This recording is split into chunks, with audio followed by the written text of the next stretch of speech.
తాగునీటి కలుషితం వల్లే పల్నాడు జిల్లా పిడుగురాళ్లలో డయేరియా వ్యాప్తి చెందిందని గురజాల ఎమ్మెల్యే ఎరపతినేని శ్రీనివాసరావు చెప్పారు. డయేరియా కేసులతో కలెక్టర్తో కలిసి ఆయన సమీక్షించారు. 5 ఏళ్లుగా మంచినీరు, మురుగునీటి వ్యవస్థను గాలి కొదిలేయడం వల్లే ఈ సమస్య వచ్చిందంటున్న ఎరపతినేనితో ఈటీవీ ముఖాముఖి. పల్నాడు జిల్లా పిడుగురాళ్లలో గత వారం రోజులుగా డయేరియా కేసులు నమోదవుతున్నాయి. ప్రస్తుతం మనతో ఎరపతినేని శ్రీనివాసరావు గారు ఉన్నారు. ప్రస్తుత పరిస్థితుల మీద అంటే ఎలాంటి చర్యలు తీసుకుంటున్నారనేది ఆయన అడిగి తెలుసుకుందాం. సార్ చెప్పండి, గత వారం రోజులుగా పిడుగురాళ్ల పట్టణంలో డయేరియా కేసులు నమోదవుతున్నాయి. మీరు కలెక్టర్ గారితో కలిసి పర్యటించారు, రివ్యూ చేశారు. అంటే ఏం గమనించారు మీరు? డయేరియా వాటర్ పొల్యూట్ కావడం వల్ల వచ్చింది. డ్రింకింగ్ వాటర్లో డ్రైనేజ్ వాటర్ కలవటం వల్ల ఈ సమస్య వచ్చింది. దీన్ని ఆల్రెడీ వారం రోజుల నుంచి కూడా అధికారులందరూ కూడా పర్యవేక్షిస్తున్నారు. ఈరోజు కలెక్టర్ గారు, ఆర్డీఓ గారు, నేను కూడా ఆ ప్లేసెస్ని విజిట్ చేయడం జరిగింది. సో పూర్తిగా సిచ్యువేషన్ అంతా కూడా కంట్రోల్లోకి వచ్చింది. వైద్య శాఖ అధికారులు, అదేవిధంగా మున్సిపల్ అధికారులు అందరూ కూడా సమన్వయం చేసుకొని దీని పట్ల అప్రమత్తంగా ఉన్నారు. ప్రజలను కూడా టౌన్ మొత్తం కూడా అంటే ఈ వచ్చిన ఏరియాసే కాకుండా టౌన్ మొత్తం కూడా శానిటేషన్ బాగా ఉండే విధంగా కూడా చూడమని చెప్పారు రివ్యూలో. సో ఆ సమస్య చాలా వరకు తగ్గింది. గత 5 ఏళ్ల కాలంలో డ్రైనేజ్ వ్యవస్థను కానీ తాగునీటి సరఫరాను కానీ పూర్తిగా పట్టించుకోకపోవటం వల్లే ఇప్పుడు ఈ సమస్య తలెత్తిందని స్థానికులు ఆరోపిస్తున్నారు. దీనిపై గాలికి వదిలేశారు, పరిపాలనని గాలికి వదిలేశారు. దీన్ని కానీ సార్ రివ్యూ చేసిన ప్రజాప్రతినిధులు కానీ, రివ్యూ చేసిన అధికారులు కానీ లేదు.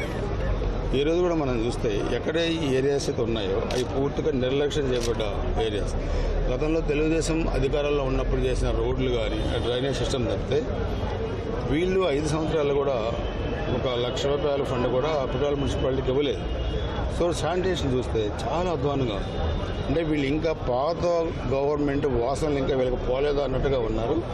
అది రివ్యూలో కూడా చాలా గట్టిగా చెప్పాం. అలసత్వాన్ని వేడకపోతే మీరు ఇబ్బందులు పడతారని కూడా చెప్పడం జరిగింది. ఈ అధికారులందరూ కొంతమంది ట్రాన్స్ఫర్ అయ్యే మూడ్లో ఉన్నారు. ఇంకా కొత్త అధికారులు కూడా రావాలి. ఖచ్చితంగా వీళ్ళతోనే మాత్రం పని చేయించే ప్రయత్నం మొత్తం చేస్తున్నాం. పిడుగురాళ్ల పట్టణానికి తాగునీటి సమస్య ఉంది. అదేవిధంగా బైపాస్ నిర్మాణంలో కూడా అనేక నాణ్యత లోపాలు వెలుగు చూశాయి. వీటి మీద అంటే నివారణకు కానీ మళ్ళీ రాజధాని నిర్మాణం కానీ చర్యలు తీసుకుంటాం. గతంలో 14-19 మేము అధికారంలో ఉన్నప్పుడు 100 కోట్ల రూపాయలు పిడుగురాళ్ల మున్సిపాలిటీకి తెచ్చాం. ఆ నిధులు కూడా వీళ్ళు సక్రమంగా వినియోగించలేకపోయారు.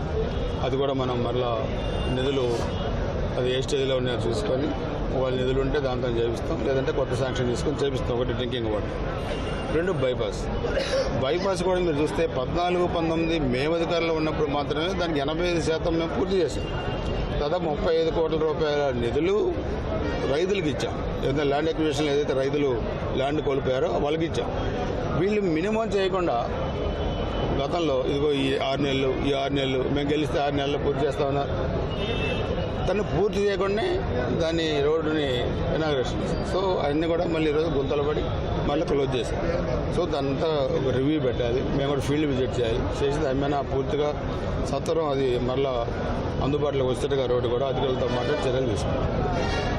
గత ప్రభుత్వంలో ఎలాంటి చర్యలు తీసుకోవడం వల్ల అటు కలుషిత నీరు వల్ల, అదేవిధంగా డ్రైనేజ్ వ్యవస్థ సరిగ్గా లేకపోవడం వల్ల పారిశుద్ధ్యం లోపించి ఈరోజు డయేరియా కేసులు నమోదవుతున్నాయని తక్షణమే స్పందించి అధికారులు కావచ్చు, అటు కలెక్టర్ అందరూ కూడా పూర్తి స్థాయిలో డయేరియాని అదుపు చేసేందుకు ఒక ప్రణాళిక రూపొందించారని, రేపటి నుంచి ఎలాంటి డయేరియా కేసులు రాకుండా కఠినమైన చర్యలు తీసుకుంటున్నామని కూడా శ్రీనివాసరావు గారు చెప్తున్నారు. కెమెరామెన్ కేశవ్తో వీరాంజనేయులు, ఈటీవీ న్యూస్, పల్నాడు జిల్లా.